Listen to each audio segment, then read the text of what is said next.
Sintonía de Radio Clara, Lliure Directe, espacio de entrevistas y vamos como cada semana, como cada lunes, con el espacio que dedicamos a hablar de cine, de estrenos, con nuestro compañero Juan Ángel Saiz, compañero de Clartelera, de bandas sonoras y de Cinema Filmovert, que tenemos ya aquí con nosotros. Buen día, buenos días, Juan.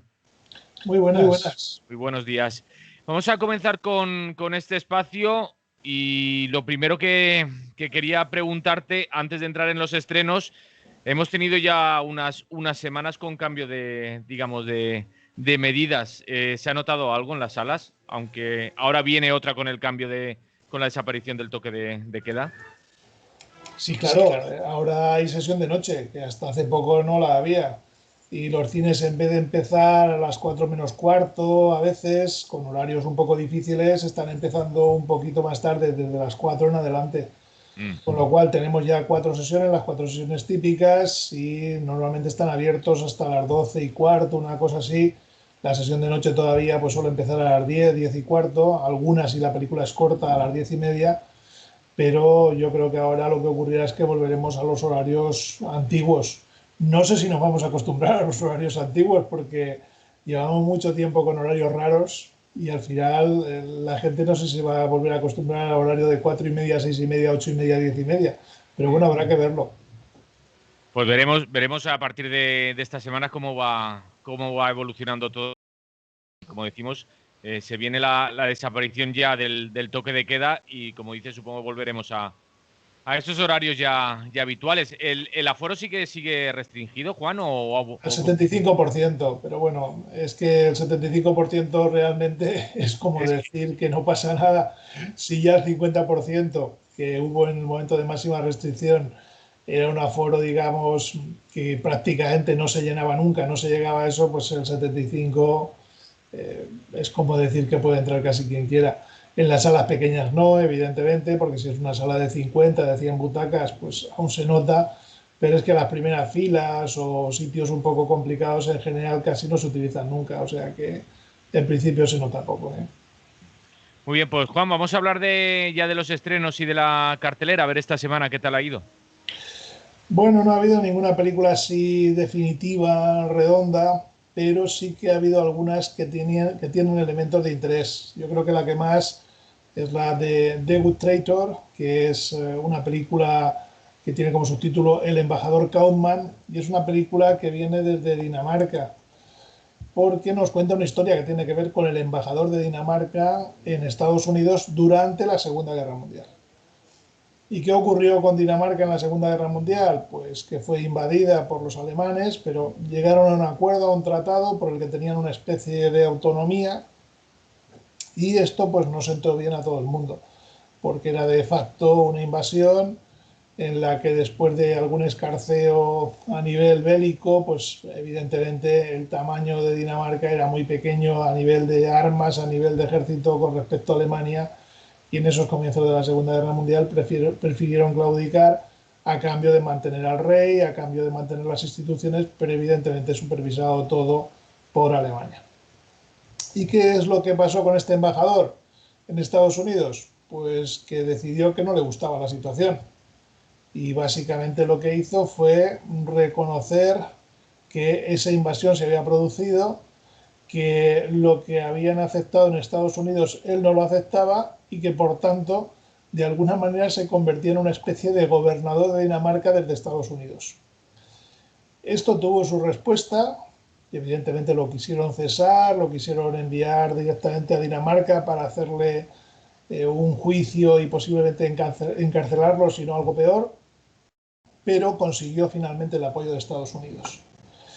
La película lo que va a contar es todo esto, las negociaciones que se llevaron, cómo se desarrollaron los hechos y cómo se llevó esto a nivel tanto del embajador, a nivel familiar y personal, como a nivel internacional, porque era el momento del comienzo de la guerra y ni siquiera Estados Unidos buscaba tener algún tipo de conflicto con Alemania. Y desde ese punto de vista, pues había que, un poco como se suele decir, templar gaitas para no meter la pata. Es una película curiosa. Yo creo que se ve perjudicada por cómo está hecha. Ha querido hacer una película Cristina Rosendahl, que es la directora, ha querido hacer una película pues como moderna, con mucha cámara en mano, con encuadres extraños, con movimientos raros. Yo creo que la historia no lo necesitaba, porque sigue siendo una de esas tantas historias de la Segunda Guerra Mundial que desconocemos. Y desde ese punto de vista no hace falta ningún artificio adicional. Directamente es que lo que estamos viendo en la pantalla resulta sorprendente, porque además se ofrecen muchísimos datos y vemos todo el entramado de historias, de relaciones entre países, de diplomacia, entre comillas, de gente que incluso estaba contenta en Dinamarca con esa situación de apoyar a los nazis, porque no lo olvidemos, los nazis no solo prosperaron en Alemania, gracias a la propia Alemania y a las fuentes hilderianas y a las SS y todo esto, tuvieron un enorme apoyo social en Alemania y fuera de Alemania. Y no solamente un apoyo social, sino un apoyo militar de los países en los que iban entrando, incluida Dinamarca. Yo creo que es bueno que se recuerde todo esto, lo hemos dicho en alguna ocasión cuando se han estrenado últimamente películas que tienen que ver con los nazis, con la Segunda Guerra Mundial. Vivimos unos momentos de rearme de la extrema derecha, con ideologías muy cercanas a las nazis, con la xenofobia, la discriminación como fuente de referencia de su ideología. Y desde ese punto de vista, el que encontremos de nuevo una película que nos comenta todas estas cosas y que nos habla de qué ocurrió y cómo algunas personas, aun jugándose su cargo de embajador, aun pudiendo perder todo lo que tenían, hicieron porque los nazis no avanzasen, yo creo que siempre es aleccionador. Una lástima que la película no sea del todo redonda, no consiga ese buen resultado que siempre deseamos para las películas. Algo parecido ocurre con Shorta, El peso de la ley, otra película de Dinamarca. Curioso que apenas se estrenan películas de Dinamarca y a veces se juntan en cartelera varias de ellas. En este caso es una película sobre policías actuales. Lo que ha ocurrido en el comienzo de la película es que un detenido que es de ascendencia árabe, un chico joven, en la comisaría ha sufrido malos tratos y, bueno, pues a consecuencia de ellos está en el hospital en coma. Y eso hace que en un barrio marginal de mayoría musulmana se hayan producido disturbios y haya habido una reacción contra esta situación de la policía contra esta actuación de la policía, que por otra parte parece que no es la primera vez que ocurre. Es hasta tal punto dura esa reacción que el consejo para todas las unidades de policía es que no entren en el barrio directamente porque se la juegan. Y lo que vamos a ver es toda esa historia que tiene que ver pues, con qué ha pasado realmente en esa estación de policía, qué ha ocurrido. Es cierto lo que dicen los policías implicados de que se resistió, de que les pegó tal y que no querían hacerle más daño que reducirlo, o como ya vemos a medida que avanza la película puede ser que haya algo más. La película se adentra un poco por ese camino, pero fundamentalmente va a una historia de película de acción porque un coche de policía con dos policías sí que se adentra en ese barrio siguiendo a unos sospechosos, teóricamente sospechosos, sobre todo para uno de los policías, y todo eso les va a ir complicando la vida porque, tal como era de prever, allí se han producido disturbios y además la gente está muy cabreada con la policía. La película no tiene un argumento nuevo, aunque puede estar basada en hechos reales y en lo que queramos, porque en realidad hace no demasiado tiempo vimos una película, y la comentamos aquí, francesa, que se llamaba Los Miserables, que hablaba exactamente de lo mismo, de cómo hay barrios en los que la policía no entra, en los que prácticamente ha perdido el control hace mucho tiempo y desde ese punto de vista es mejor mantenerse alejado. ¿Cuál es el problema de Shorta? Pues que hay un determinado momento en que se pierde esa capacidad de reflexión que sí que tenía, por ejemplo, Los Miserables, y vemos prácticamente una película de acción. Los policías enfrentándose, solo dos policías enfrentándose a mucha gente, sin recibir ayuda del exterior, etc. Y es una pena porque el tema es interesante. El tema de los excesos de los policías con respecto sobre todo a esta gente de barrios marginales que posiblemente traficaban con drogas y todo lo que queramos, pero que evidentemente tienen derechos como todos los demás, y lo que no se puede hacer es ni darles palizas ni maltratarlos hasta el punto de llevarlos a una situación de entrar en coma. Desde ese punto de vista, yo creo que la película tiene ese punto de arranque que está bien y luego, por desgracia, no acaba de redondearse como quisiéramos. Es lo mismo que ocurre con Sueños de una escritora en Nueva York, una película pequeñita, amable con el espectador, hay que decirlo, y desde ese punto de vista, si alguien quiere ver una película tranquila, en donde no pasa nada, digamos, agresivo para el espectador, esta es su película, que nos habla de una chica joven que quiere ser escritora, pero que el empleo que consigue es en una agencia de representación de escritores. Y en esa agencia uno de los escritores que representan es J.D. Salinger, que es un escritor muy importante de Estados Unidos, que en realidad prácticamente solo tiene un libro, que es El guardián entre el centeno. Luego tiene relatos cortos que se publicaron en otros libros y en revistas, pero tiene poquito más. Pero la trascendencia del guardián entre el centeno hace que sea un escritor muy importante en Estados Unidos, y más en esa década en la que se ambienta la película, en la década de 1990, en la que el escritor todavía estaba vivo, tal como nos cuenta. Y lo que le va a tocar a esta chica pues es dedicarse a contestar a los seguidores de este escritor, porque él está alejado del mundo, no habla prácticamente con nadie, no se relaciona con nadie, y en la agencia una de las cosas que hacen es dedicarse a contestar las cartas de sus seguidores, bueno, y también de instituciones que le piden que vaya a una conferencia, que haga cosas, en fin, cosas así de ese estilo. Una película pequeñita, se deja ver con tranquilidad, no tiene demasiada trascendencia. Lo mismo que, Dios mío, los niños han vuelto, una comedieta francesa, bien hecha, ni una sola novedad, todo lo que hay en ella es un déjà vu, de esto pues no lo habíamos visto en no sé qué otra película, sin poder identificar así bien, y que busca crear situaciones cómicas. Lo consigue en algunas ocasiones, te saca una media sonrisa y poquito más. La historia de una pareja joven, en definitiva, que se ve sin casa porque estaban viviendo un poco de prestado y el amigo que se lo había prestado está de vuelta en la ciudad. Y bueno, pues por casualidades, circunstancias, acaban yendo a vivir a casa de los padres de ella. Pero la madre pues no está muy convencida de que vivan allí, y entonces se dedica a ponerles pequeñas zancadillas, así dicho entre comillas, para ver si se animan a irse.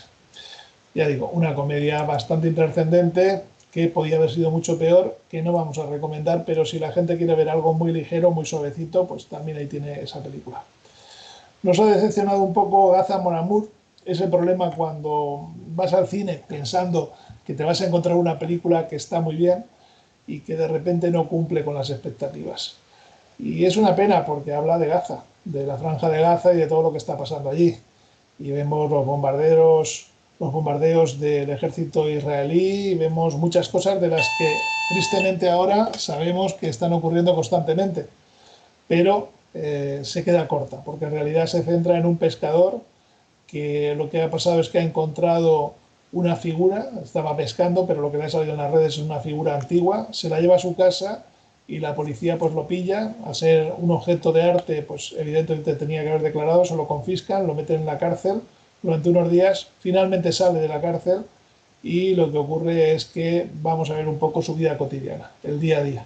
Un día a día en el que interviene también una mujer que tiene una pequeña tiendecita de arreglar ropa, sobre todo para mujeres, no, sobre todo no, para mujeres, pero a este hombre le gusta esa mujer y lo que hace es hacerse un poco el interesado, incluso pasarse por la tienda diciendo que necesita que le arreglen unos pantalones y cosas así, cosa que no es cierta.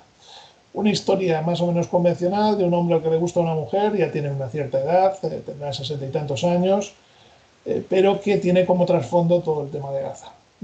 Una lástima que no tenga más alcance. Es una película muy pequeña, aunque podemos entender que tampoco seguramente los dos hermanos que la dirigen, que se llaman, lo digo, Mohamed Abu Nasser y Ahmad Abu Nasser, pues los dos hermanos que la dirigen decían que evidentemente las condiciones para rodar en su país, en Gaza, pues evidentemente son muy, pero que muy difíciles. En cualquier caso, eso, una película pequeña, si la gente ya va con esa expectativa, yo es que iba deseando que la película estuviese bien, estuviese muy bien y que hablase de esa historia de amor, pero también de la situación de conflicto, y no es así. Peor resultado tiene Karen, una película española en la que tenemos como protagonista a Cristina Rosenbinge, que también hace la música, bueno, la música, un tema al principio y uno al final, porque apenas hay música en la película, y que está centrada en una historia que ya conocemos, la de Memorias de África. Isaac Dinesen, esta escritora que vivió en África y que aquí está interpretada por Cristina Rosenbinge, la cantante, para que la gente tenga la referencia, por si no lo estoy pronunciando muy bien. Es una película, bueno, voy a decir una palabra casi mala, intencionadamente mala, es una película insoportable. Básicamente lo que vemos es a la protagonista paseando supuestamente por África, yo diría que más bien estamos en Extremadura, pero digamos África, y que tiene pues a un ayudante que es negro y con el que habla a veces, cuando en realidad más que hablar con él lo que hace es monólogos. Y vamos a tener a ella diciendo algunas cosas y aquel respondiendo que sí, que no, diciendo alguna otra cosa, que sí, que no, y así toda la película. O simplemente a la protagonista comiéndose una manzana o una pera. Bueno, insufrible, una película absolutamente insufrible. Más sufrible, así entre comillas, es Expediente Warren, obligado por el demonio, no sé ya ni cuántas entregas hay de Expediente Warren. Aquí tenemos una más, es una historia de posesión demoníaca y cosas de este estilo, y aquí tenemos al matrimonio Warren intentando sacar al demonio del cuerpo de un niño, aunque luego ese demonio pasará a una persona ya adulta. Eh, Película convencional de terror, supuestamente basada en hechos reales, porque los tal Warren existieron, y que tiene como fondo la religión, porque rezando mucho y diciendo cosas como por el poder de la sangre del Calvario, pues ya los demonios se echan a temblar y salen de los poseídos. Bueno, la película es bastante insufrible y, como ocurría con algunas entregas anteriores, una de las cosas que ocurre es que es demasiado oscura, todo el rato de noche, o estamos en habitaciones en las que hay muy poca iluminación, y eso es absolutamente insoportable. En fin, una película para muy convencidos del cine de terror y para muy seguidores de Expediente Warren. Y finalmente una película australiana, Un pequeño contratiempo. Buenas intenciones y resultados pues muy desiguales o demasiado previsibles.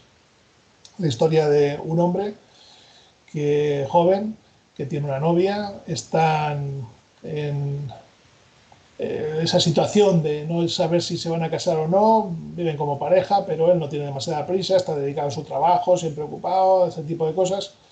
Y lo que pasa es que al principio de la película vemos que él está en la tumba de su padre, está ahí hablándole, diciéndole cosas, y se le acerca una mujer. Y esa mujer empieza a decirle pues, que quizá debería plantearse las cosas de otra manera. No la conoce de nada, pero le va dando algunas instrucciones de cómo debería organizar su vida. Y de repente pues, le dice una serie de cosas y lo que hace es acabar haciendo que se case con la novia que estaba también por allí. Bueno, que se case, no, que planifiquen la fecha de la boda para 2 semanas después. Él no está muy convencido, pero se producen unas circunstancias un poco extrañas, porque son poco creíbles, que hacen que lleven a esa hora. Y lo que ocurre es que, dado que él no estaba convencido, pues va a ocurrir algo como mágico. No voy a explicar lo que es una cosa un poco especial, que va a permitir hacer una reflexión sobre lo que es el paso del tiempo, sobre cómo desaprovechamos el tiempo, sobre lo infelices o felices que somos y muchas cosas más. Yo creo que es todo muy artificial, aunque la intención sea buena, porque al final lo que se pretende es hacer reflexionar sobre esa idea.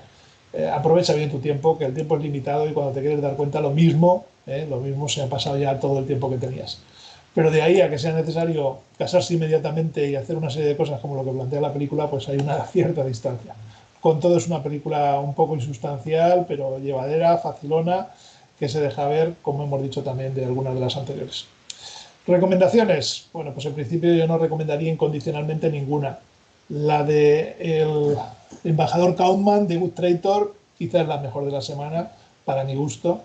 Lástima que esté hecha como está hecha. Luego también se le puede sacar algo de partido pues a Gaza Mon Amour, a Shorta y a Sueños de un escritor en Nueva York. Pero yo desde luego esa sí que no la recomiendo nada. La del embajador quizás sí, porque o sea, no la recomiendo, pero sí que le empujaría un poco más a la gente si no tiene otra cosa para ver, para que la vea, porque es que cuenta cosas muy interesantes y además que es que no están tan lejos de la realidad actual.